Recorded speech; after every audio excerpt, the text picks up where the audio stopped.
I Am, I Will is a series which in which we are talking about what it means to be a member or attender of First Baptist Church of Mebane. It's a series about our mission, our vision, and our values. I am a member or attender of First Baptist Mebane, therefore I will.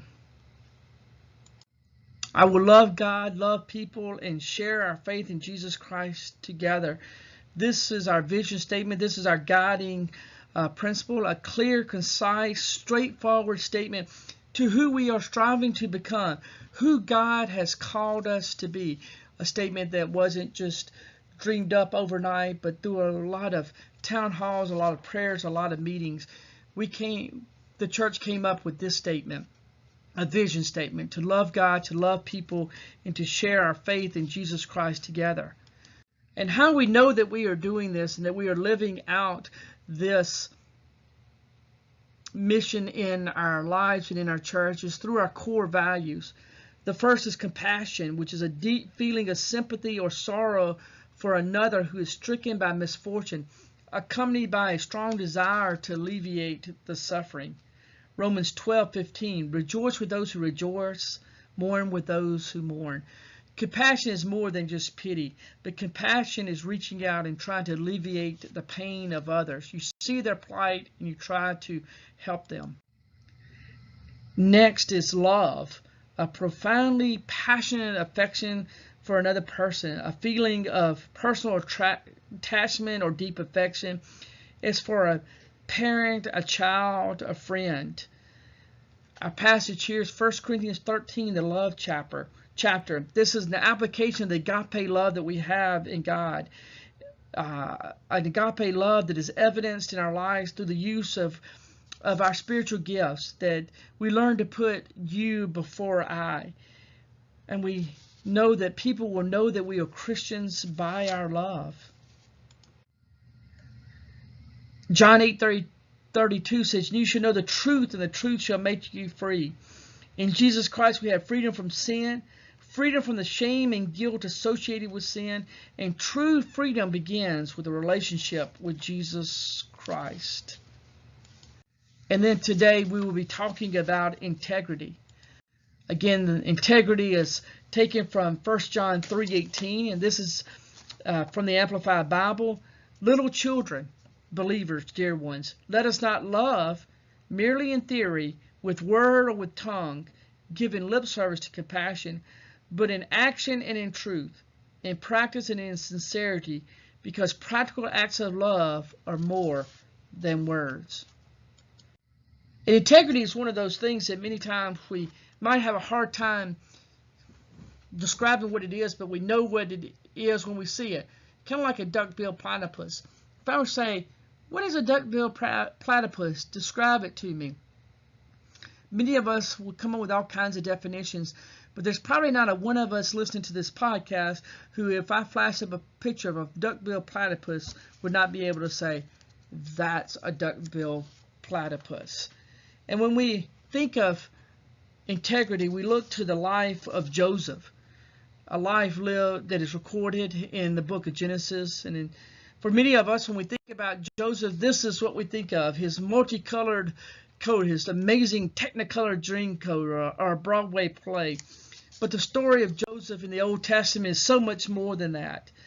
Joseph was the 11th of 12 sons born to Jacob.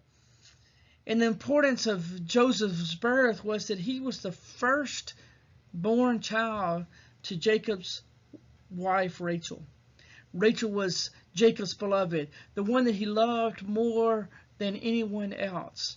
If you remember a little bit of the story back in Genesis, Jacob fell in love with Rachel, and he struck a deal with Rachel's father that he would work 7 years. And at the end of 7 years, he would be able to marry Rachel. And when the time came, and the wedding banquet came, and the feast came, and everything happened, Jacob woke up and found out that he had married Rachel married Leah, Rachel's sister, instead of Rachel. He went back to his father-in-law and struck another bargain. after arguments, and he would work for another 7 years for Laban, his father-in-law, and in exchange, in a week, he'd be able to marry Rachel. So Jacob had 2 wives, 2 sisters here.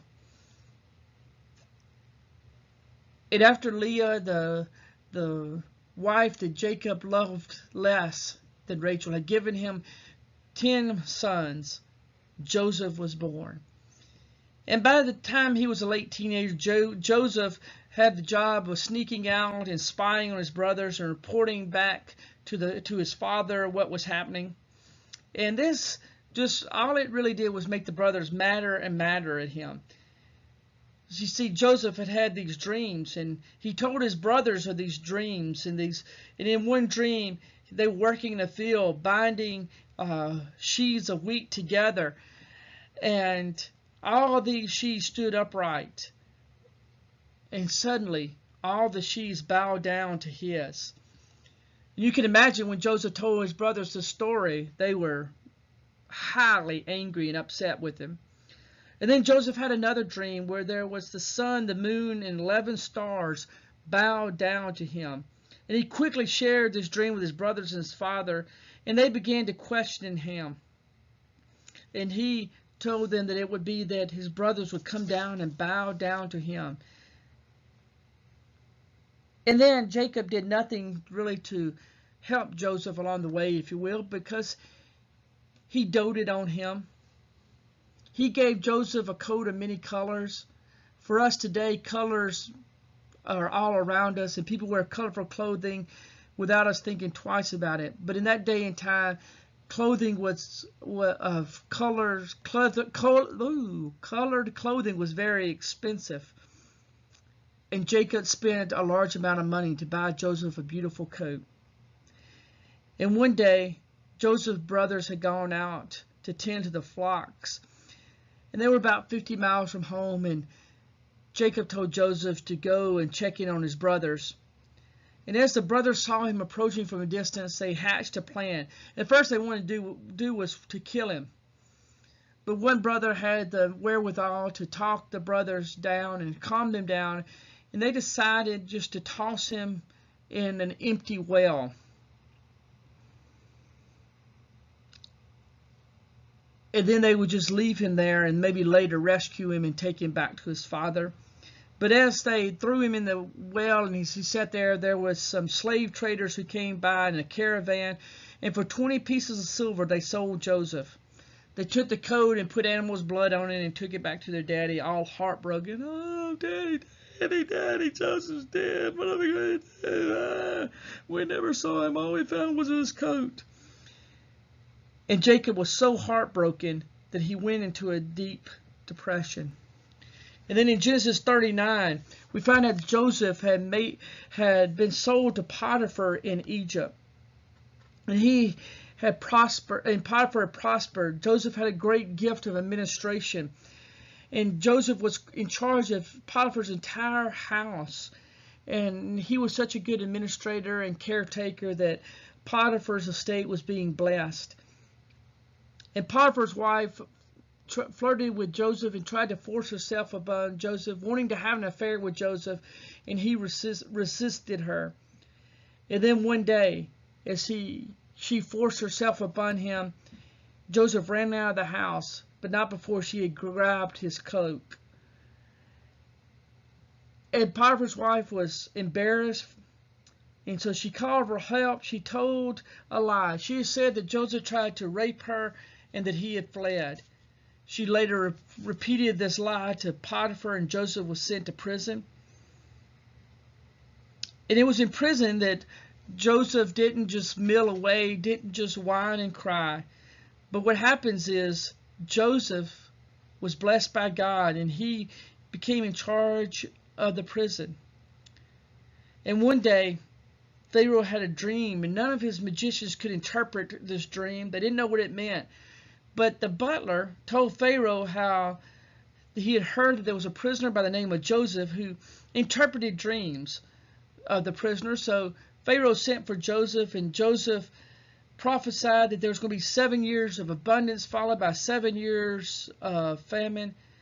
So Joseph was put in charge of preparing Egypt for the famine. When we examine the life of Joseph and we look at his story, we see that the story of Joseph is a profile of integrity. We see his integrity shining through in Genesis 39 as he pushes back the advances of Potiphar's wife. Integrity is adherence to a moral and ethical principles, soundness of moral character, honesty. Integrity is defined as how trustworthy something is to what is being advertised.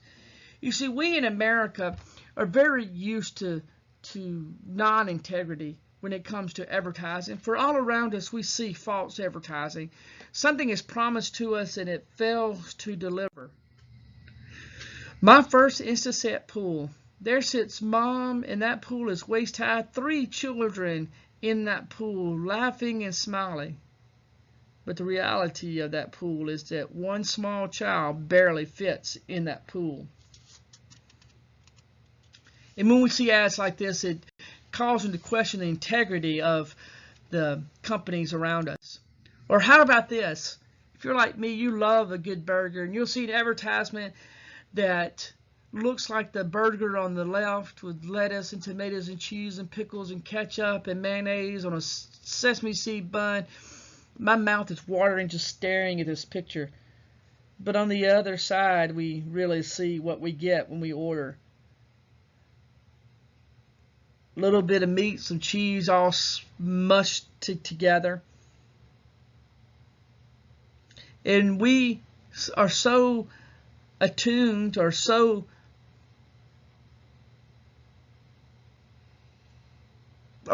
we're just so apathetic to it that we're so used to these advertisements and the false actuality of what happens that we actually believe and expect to be deceived. We so infrequently experience integrity in advertising in our families and our workplaces that when we actually see it, we are surprised by it. And as Christ followers, we are to follow Jesus Christ, the one who lived his life with complete integrity. As Christ followers, we shouldn't give off false advertisements. We should reflect Jesus Christ in everything that we do and everything that we say. The story of Joseph is a story of integrity, a profile integrity. It's a human example of Christ-likeness lived out in everyday life. An example of Christ-likeness generations and thousands of years before Jesus Christ. But how did Joseph remain a person of integrity even when the heat was turned up on him? In Genesis 39:9, no one is greater in this house than I. My master has withheld nothing from me except you, because you are his wife. How then could I do such a wicked thing, and sin against God? So in the heat of that moment, we see that Joseph always put God first. Even when Joseph was number one in the house, when everything was under his control, when possibly he could have had an affair with Potiphar's wife and it would have never come to light, he still put God first. He realized it was God who had given him everything and put him in that place. Joseph realized that all he had, all that he was, all that he ever was going to be in this life was because of God. In all circumstances, he chose to worship God above all else. No matter what the earthly outcome was, he was still going to give praise to God. No matter what the outcome was going to be, he still lived a life of integrity, even if it meant getting sent to prison. In Genesis 39:12, she caught him by his cloak and said, "Come to bed with me." But he left his cloak in her hand and ran out of the house. When evil was in the east, Joseph went west. Joseph didn't stick around and try to rationalize things. He did not think that he was so morally strong, so ethically strong that he could overcome and withstand the temptation that was standing there before him. Joseph removed him from the situation.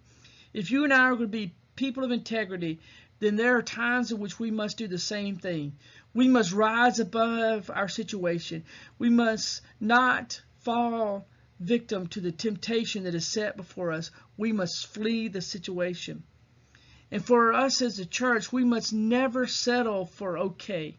Rather, we must fight the temptation of complacency. We must strive and work to be the church that God has called us to be. A church that lives out its mission of loving God, loving people, and sharing of our faith in Jesus Christ together.